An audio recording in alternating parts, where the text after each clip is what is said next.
महाराष्ट्रामध्ये असं एक मंदिर जे जणू सोन्याचं दिसून येतं. पुण्यापासून जेमतेम 50 किलोमीटर अंतरावर असणारं जेजुरीगड. खंडोबा म्हणजे महाराष्ट्राचे आराध्य दैवत. कित्येक समाजाचं ते कुलदैवत आहे. या गडावर जाण्यासाठी 250 ते 300 पायऱ्या चढायला लागतात. ब्रह्मदेवाच्या वरदानामुळे मली आणि मल्ह पृथ्वीवर सर्वांना त्रास देऊ लागले.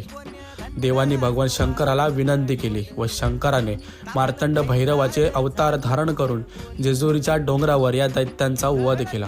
जेजुरीतील मंदिरांचे मूळ बांधकाम 12वे ते 13व्या शतकात यादव राजवटीत झाल्याची मान्यता आहे.